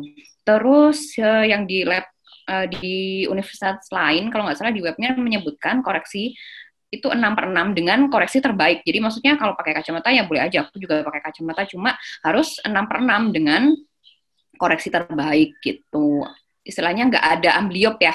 Kalau ambliop itu biasanya juga berpengaruh ke stereoskopis soalnya gitu. Terus selain itu syarat-syarat yang lain nanti kalau misalkan dari funduskopinya ada temuan-temuan yang istilahnya perlu dilakukan pemeriksaan penunjang, mungkin kalau mengarah ke agak glaukoma gitu biasanya dikonfirmasi dengan perimetri. Biasanya kalau high myop itu biasanya juga dilihat juga retinanya juga. Temanku juga ada sih sebenarnya high myop -9 sebenarnya waktu itu, cuma dengan base corrected BCVA itu masih 6/6 gitu, dan tidak ada masalah dengan stereoskopisnya, jadi nggak apa-apa aja. Tapi ada juga yang visusnya bagus, tetapi yang dulunya memang pernah operasi strabismus gitu, terus akhirnya stereoskopisnya kurang bagus, itu juga menjadi pertimbangan tersendiri sih dalam menerima PPDS gitu. Siap, jelas banget jawabannya. Ini ada beberapa yang nanya sama sih Mbak Ecil tentang batas untuk tadi gimana bisa keterima minimal standarnya untuk kesehatan matanya gitu. Mungkin ada yang nanya juga nih, mungkin aku screening cepet aja ya Mbak, karena waktunya udah dikit. Kalau hecting, itu latihannya gimana ya Mbak? Untuk bisa nanti untuk proses tesnya, belajarnya di mana? Apa hecting biasa aja atau perlu khusus? Ya sebenarnya tes keterampilan itu beda-beda sih di setiap universitas. Kalau yang di UMI biasanya dengan manekin terus nggak di bawah mikroskop. Waktu itu sih sebenarnya. Terakhir juga nggak dengan mikroskop. Jadi ya pakai apa namanya catgut ya, catgut yang biasa itu sih sebenarnya kita lihat, paling dilihat kecepatannya, kerapiannya kayak gitu. Latihannya sih waktu itu sebenarnya aku nggak ada latihan khusus. Mungkin kalau kalian sering jaga UGD terus sering hacking kayaknya udah nggak perlu latihan sebenarnya sih, cuma jaga ketenangan aja ya, karena waktu beda kan kalau misalkan dilihat konsulen jahit sama dilihat pasien ya apa dilihat pasien doang kan beda gitu. Jadi jangan sampai tremor sih, karena tremor itu kan struktur mata kan kecil ya. Kalau misalkan tremornya apa namanya signifikan itu kayak hati-hati juga ya, bisa bahaya, bisa komplikasi waktu operasi gitu. Kalau hacking itu sih kalau di UNER itu jahit konjungtiva mata babi sih. Kemarin aku tanya ke temanku yang di UNER, jahit konjungtiva mata babi. Tapi waktu itu juga nggak pakai mikroskop sih sebenarnya gitu. Tapi kalau pada kenyataannya, soalnya nanti itu kan kalau jahit kornea itu benangnya itu malah tipisan benangnya daripada sehelai rambut gitu. Jadi bener-bener kayak, mana tuh tadi benang hilang, sering hilang kayak gitu. Jadi apa namanya keterampilan menjahit itu memang penting banget. Tuh. Jadi kalau kalian jaga UGD jangan malas-malas, jangan dikasih perawatnya, kalian sendiri yang hacking ya. Buat teman yang mau lanjut ke mata harus rajin terima pasien-pasien hacking ya. Terus ada lagi nih dok dari Stefani Budiarjo mau tanya tentang terkait publikasi kasus dok. Mbak Dokter Rachel kan tadi banyak banget nih fokus di publikasi. Kasus seperti apa yang menarik dok dan bisa membantu Nilai Plus untuk menjadi dokter spesialis? Apakah ada tips dan triknya dok untuk bisa publikasi? Gitu? Iya, kalau apa namanya itu sih sebenarnya pentingnya second author ya bisa dengan konsulen, bisa dengan ya SPM, karena kan SPM tuh lebih tahu sebenarnya kira-kira kasus ini kasus biasa aja, kasus mata yang biasa aja, atau bisa dijadikan sebagai kasus gitu, karena kok kayaknya ini rare case ya gitu, jarang ditemui. Nah itu konsultasi ke SPM juga gitu. Jadi tapi sebenarnya kasus-kasus biasa aja itu kalau misalkan ada kan namanya penelitian kan ada juga yang deskriptif, ada yang juga yang apa namanya eksperimental ya. Kalau deskriptif kan kadang ada banyak data, terus kemudian kita analisis misalkan karakteristiknya pasiennya, misalkan perempuan laki-laki, kemudian dari data dasarnya usianya, terus misalkan usia segini udah mengalami katarak, usia segini belum, faktornya itu apa aja, komorbid yang biasanya kan DM ya, DM paling banyak, atau misalkan dia karena faktornya UV, pokoknya bisa sih sebenarnya data yang biasa itu kita kemas menjadi menarik itu juga bisa. Tapi kalian apa namanya juga harus minta dampingan konsulen ya, karena kan apa namanya untuk maju di internasional biasanya juga butuh ini juga apa namanya konsulan, atau kayak pasti kan dikonsulkan ya, nggak mungkin kalau misalkan ya udah kita bikin gini, tapi kan kita harus konsul pada orang yang lebih ahli untuk ya kita yang kita bikin tuh bener apa, ini kurangnya di mana sih gitu. Oke. Jadi memang kita sebagai GP kalau mau publikasi kasus tentang mata kita butuh bimbingan ya dok ya, paling nggak kita harus deket lah sama dosen kita, minta kalau nggak konsul-konsul gitu ya dok ya, Mbak Ecil ya, untuk supaya terarah bener nih. Dan memang saya yakin kok kalau seandainya memang ada usaha dari teman-teman semua dengan apa namanya publikasi gitu, pasti nilai plus banget lah ya Mbak Ecil ya. Ya, bener, karena kan ya itu tadi kalau cinta kan nggak cuma di bibir aja ya. Gitu. Harus ada bukti tindakan ya. Harus pasti ya. Nah, tadi kalau cerita ini terakhir deh Mbak Ecil sebelum kita penutupan, cerita kan kalau Mbak Ecil ini kan memang tadi sudah ngasih saran ya bahwa kita harus selalu menjaga koneksi karena itu penting banget, dan memang koneksi juga silaturahmi adalah salah satu jalan rezekinya nih. Mbak Ecil lulus langsung dapat kerjaan yang oke. Terus ada nih yang khawatir juga kalau seandainya nih dok habis lulus nanti nih ya nggak ada tawaran dari konsulen atau senior, itu kita harus ngelamar sendiri atau gimana gitu ya dok ya gitu. Oke, ya terima kasih. Makanya itu tadi ya pentingnya waktu wawancara. Jadi waktu wawancara itu juga dipastikan kalian tuh udah ada pandangan belum sih sebenarnya kalau habis lulus itu kemana gitu. Terus habis gitu kan waktu wawancara itu apa namanya, kalau misalkan udah ada pandangan gitu kan, oh berarti anak ini habis lulus itu jelas gitu, habis ini dia kerja di mana. Terus kalau ya ada sih sebenarnya ada kayak biasanya kalau udah lama kerja di situ kan pasti dikasih rekom tuh. Terus habis itu kan kalau dikasih rekom, kemudian kan habis lulus kan bisa langsung kerja di situ. Nah itu kan enak juga, biasanya ada kayak surat perjanjian kayak gitulah ya. Terus habis itu kalau misalkan apa namanya nggak ada tawaran, sebenarnya ini sih kalau misalkan kita mau ke daerah itu banyak banget potensi dokter mata di daerah. Misalkan di Papua, ya nggak Papua juga sih ya, cuma namanya Papua. Kalau Papua itu malah cuma ada apa dokter mata di waktu itu di Timika itu cuma 1 doang gitu. Jadi wah kayaknya kalau ke sana sih pasti sebenarnya kalau mau ke daerah itu pasti chance-nya besar, dan biasanya itu kayak apa ya, kalau ngumpulin modal tuh kayak lah lebih cepat kayak gitu sih sebenarnya gitu. Cuma ya memang kalau di kota kan sudah banyak dokter spesialis ya, tapi ya itu tadi ya karena aku beruntung jadi habisnya apa namanya itu langsung ditawarin gitu. Jadi penting banget ya koneksi itu. Jadi kayak misalkan nggak ada kerjaan habis lulus gitu.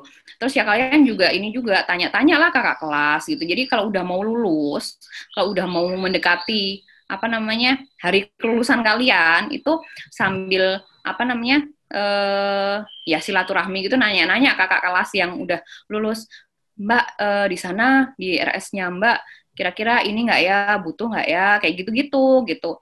Ya apa namanya makanya waktu PPDS tuh juga walaupun dimarahin sering, aku juga sering dimarahin sama senior ya, cuma kalau udah selesai masalahnya ya udah gitu, jangan dibawa ke hati gitu. Jadi tetap bisa berhubungan baik. Jadi kalau misalkan ada apa gitu biasanya ngabarin kok, kamu udah mau lulus ya gitu. Jadi senior itu juga kadangkala itu yang udah lulus di daerah-daerah itu juga tiba-tiba kontak gitu, atau biasanya share di grup gitu, ini ada apa lowongan di sini kayak gitu. Jadi insya Allah sih pasti bisa kok, insya Allah. Oke, gitu ya. Jadi memang harus tetap itu ya Mbak, cari-cari dan semangat pasti ada lah. Apalagi kalau ya itu tadi Mbak Ecil bilang, kalau di daerah tuh pasti masih sangat akan banyak butuh dokter mata ya Mbak ya. Benar. Oke. Nah, udah di sesi yang terakhir nih. Kayaknya pertanyaannya udah terjawab semua. Nanti kalau ada pertanyaan memang belum bisa ditanya di grup kali ya Mbak ya, yang belum terjawab sedikit. Tapi kayaknya tadi udah aku screening, pertanyaan sudah terjawab semua. Ini ada yang di chat nih, Lev. Ada yang masih kesisa Mbak? Ini yang apa namanya ya intinya overall sama sih kayak kesempatan untuk bekerja sih ya. Rumah sakit mengutamakan spesialistik dasar, ya tergantung sih rumah sakitnya tipe apa ya. Kalau tipe yang apa yang D mungkin susah ya. Kalau misalkan tipe C itu biasanya udah mulai banyak apa namanya spesialistik gitu. Terus salah satunya juga mata gitu. Makanya kenapa kok apa namanya di RSSA itu untuk dapat kasus katarak murni aja itu susah, karena sebenarnya udah istilahnya kayak habis di rumah sakit lebih bawahnya ya, biasanya habis di tipe C gitu. Jadi banyak kok rumah sakit yang sudah mulai membuka dan melihat peluang mata ini sebagai istilahnya salah satu untuk mengembangkan rumah sakitnya gitu. Jadi jangan khawatir. Gitu. Oke, ya jadi itu teman-teman untuk apa namanya sesi tanya jawab dari Mbak Ecil dan sesi sharing hari ini. Nanti insya Allah akan ada sharing-sharing lagi. Ini ada info lagi untuk minggu depan akan ada sharing season lagi nih ya untuk acara minggu depan ya. Jadi akan ada dokter trainer yang acaranya akan dilakukan pada tanggal 29 September. Jadi gimana sih tadi walaupun sudah jadi dokter tapi masih bisa entrepreneur ya, seperti yang Mbak Icil bilang bahwa menjadi spesialis bukan stop untuk di situ aja. Kamu bisa masih lanjut ke akademik atau kita lanjut ke bidang-bidang lain, itu nggak ada yang ngebatasin ataupun nggak ada salahnya gitu. Nah, untuk giveaway nanti kita ada buku yang spesial banget yang akan kita berikan ke satu pemenang. Jadi buat teman-teman yang sudah ikut hari ini ya, tadi bisa cerita nih pengalamannya ikut sharing asik bareng Ingenio ini, bersama Dr. Eka Rahmawati, spesialis mata, atau kita panggil akrab dengan Mbak Ecil. Gimana sih pengalamannya, dapat ilmu apa aja, bisa diceritain poin-poinnya, nanti bisa di-share di Instastory dari IG teman-teman masing-masing, dokter-dokter semua. Jangan lupa tag IG-nya Ingenio, ya, Ingenio Indonesia. Di situ nanti bisa di-post, nanti kita akan kasih pengumuman maksimal untuk kita tunggu sampai jam 9 malam. Ya, jadi nanti untuk giveaway, silahkan teman-teman bisa ikut serta untuk bisa share di Instastory. Untuk sebelum kita selesai kegiatan hari ini, kita foto bareng lagi yuk. Boleh kameranya dinyalain lagi supaya bisa lihat teman-teman juga.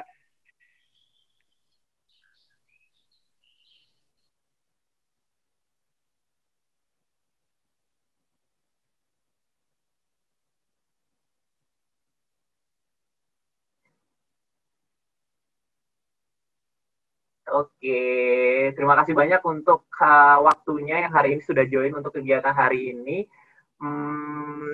Nanti ditunggu lagi sharing-sharing session untuk selanjutnya ya dari Ingenio. Pasti kita akan bikin kegiatan yang seru-seru buat teman-teman semua. Kita foto yuk, ada 4 slide nih. Dari slide yang pertama bisa minta tolong Dr. Bella. Ya, siap-siap ya. Silakan yang belum nyala camnya kalau mau ikut foto. Ya. Oke, hitungan 3 ya. 1, 2, 3. Oke, diulang lagi ya. Sekali lagi. Saya save dulu, oke. Ya, sekali lagi. 1. Oh, mungkin gayanya pakai mata gimana, Mbak? Gini. Gaya mata gini ya? Gaya pakai mata. Ya, oke, sedikit. Oke, siap. 1, 2, 3. Iya. Oke, ya terima kasih semuanya. Thank you semuanya yang udah join, thank you semuanya banget. Udah join. Thank you Levi, thank you Ardela, thank you Semangat ya. Mbak Ecil, Mbak Della, terima kasih banyak. Mohon maaf kalau seandainya ada salah-salah kata. Terima kasih Bu partisipasinya, antusiasnya hari ini. Semoga apa yang kita sharing hari ini bisa bermanfaat buat dokter-dokter semua. Bisa membantu teman-teman untuk sampai cita-citanya menjadi dokter spesialis mata. Terima kasih, kita pamit ya. Wassalamualaikum warahmatullahi wabarakatuh. Thank you, Mbak Ecil. Thank you, Mbak Della.